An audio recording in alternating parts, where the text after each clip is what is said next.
Service, refer to the operational maintenance manuals.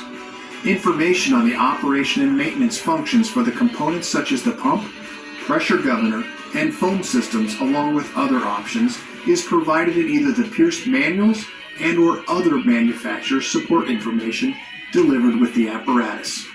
If you need more information, please contact Hughes Fire Equipment.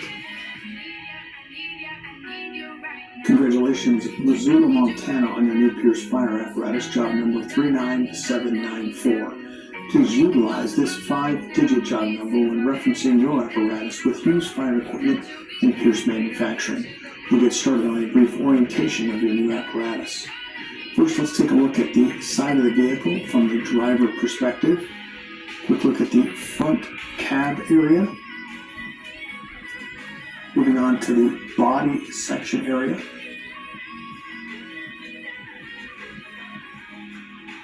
Brief shot of the rear of the apparatus, and we'll continue around the truck to the rear passenger side and onto the body area, and then we'll move to the cab section next.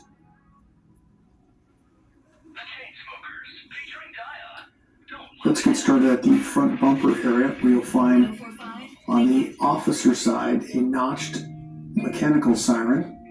Moving just inside that location at the frame rail, you'll find operational tow hooks.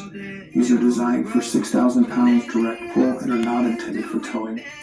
Moving further over to the driver's side, you'll find your air horn and also electronic siren and PA speaker. Moving now up onto the officer side, you'll find the fire bell. And then moving up onto the cab face, you'll find a marker turn indicator light on the outer edge. Just inside that location is the headlight structure housing low and high beam headlights. High beam is located on the inside. Directly above that is your emergency warning light module, forward facing. There are 3 windshield wipers across the seamless one-piece windshield. And as we move to the outer edge, you'll find your mirror housing a flat and convex mirror.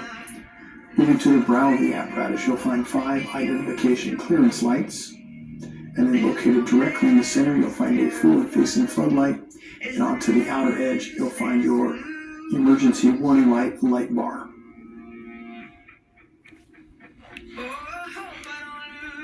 Let's go and take a close-up look at those items. First, fire bell, and then also the notch for the mechanical siren.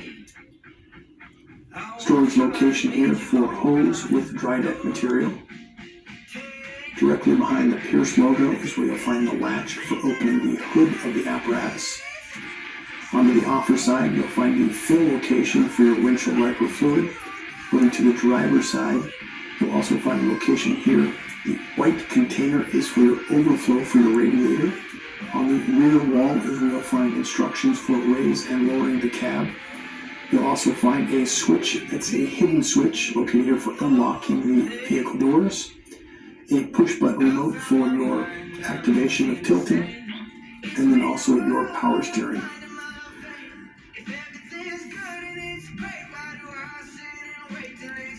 As we continue to the aerial device itself, your master stream device located on the tip. As we move up, you'll find tip lights located on the section here at the very end of the ladder. There are 2, one on the passenger and one on the driver's side. We'll come back to the aerial device in more detail. You'll also find this lever, which we'll come back to with more detail. This is for pinning the aerial waterway in a lower section on the fly section. Department logo, and let's get started now with your orientation. And we'll start first with the cab door on the driver's side. The fixed door panel are safety and warning placard information. You'll also find the door lock and latch combination located near the latch area. There is also window control for all 4 cab windows and a grab handle just above that location. Let's move into the area where the driver will sit. First, when plugging the shoreline power, your battery status will illuminate, indicating battery status. There's also seat comfort controls for your air ride seat, along with the yellow placard located here against the engine cowling. We'll go over that in just a few moments. As we look to the step well, you'll find an air inlet. This is at the forward section of the step well. Moving now back into that auto charge when plugging the shoreline power, this will activate and indicate battery status. Affixed to wall is the manufactured for your department informational placard. It houses the date of manufacture, 5-digit job number, gross vehicle weight rating, and total car inflation. Also includes the VIN number for all components and also fluid capacities and type. As you move to the floor, you'll find the mechanical siren foot pedal. Moving out to about the left knee of the operator, you'll find your engine, transmission, ABS diagnostic port, tech module port, and display port, along with your ABS diagnostic switch, DPF regen, engine diagnostics, and regen inhibit switch. Moving out to the steering column, and we'll move now onto the dash section. Start ignition switch on the left-hand side, headlight control left-hand side, OK to engage the high idle right-hand side. Pull to apply your system parking brake and push to release, so the rear spring brakes. Along with your command center here, it is a display screen and also function button and touch screen. Moving just to the right of this location is where you'll find your Allison transmission pad. It is a push button style and also a digital display. Moving further to the right, a few switches here. First, you have an electronic siren selector or air horn selector, along with the whale or yelp selector, and then also your load manager.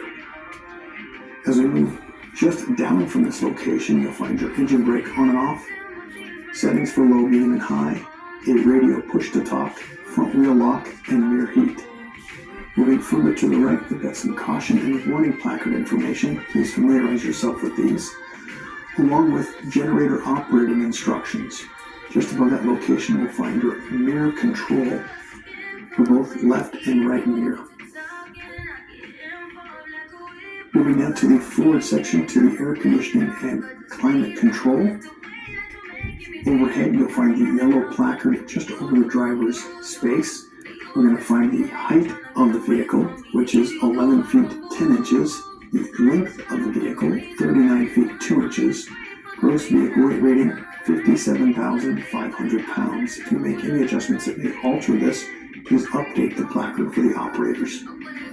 Moving further to the right to the switch panels, we'll start first with your emergency lights. This is your emergency master. Roof light, front warning, side warning, lower rear warning, upper rear warning, opticom, and electronic siren. Let's move just to the right of this location, an additional switch panel. These are going to be a siren brake, rear scene light, front flood, driver flood, passenger flood, and rear flood.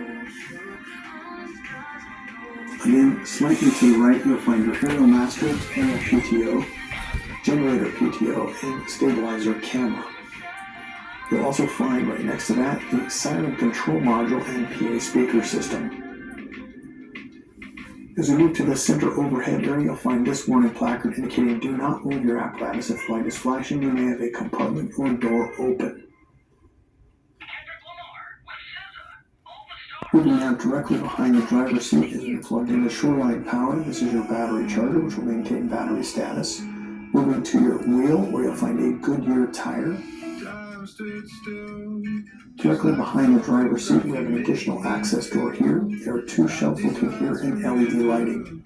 We're now moving into the rear cab area. Let's start first. Affixed to the door panel, safety and warning placard information, door lock and latch, window control, and grab handle. Overhead, you'll find push on and off white or red lens lights. As we look to the rear portion, these are rear-facing EMS compartments with roll-up compartment doors. There are two forward-facing seats along the rear wall that do house SCBA brackets. As we look into the EMS compartment, you can see two adjustable shelves located here. As we move to the lift and turn latch at the rear of the apparatus, this is your location for your daily checks for oil and transmission. As we continue behind the officer seat, you'll find a Shoreline outlet located here. As we move to the EMS compartment, two adjustable shelves and also LED lighting. General view here of the rear cab wall, two SCBA seats with brackets, and an additional bracket for the operator. On the raised partition located here, you're going to find accessible lift and turn latch will give you access into that space. Moving now to the exterior, this is your shoreline inlet. It is an auto eject 20 amp. Additional compartment housing here behind the pan door. The handle gains you access here to a transverse compartment. And as we move to the very first compartment in the body section, this is also transverse.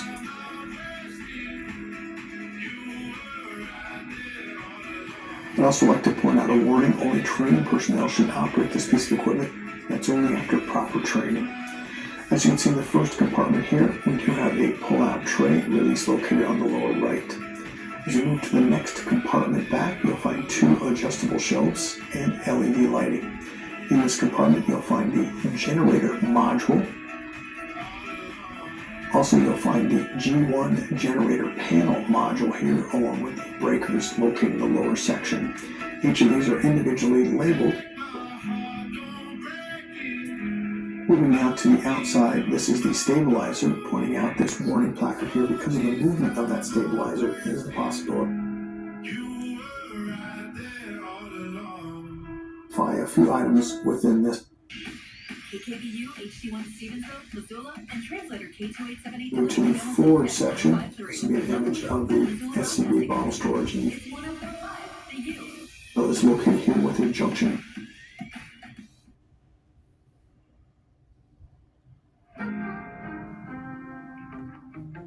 A reservoir.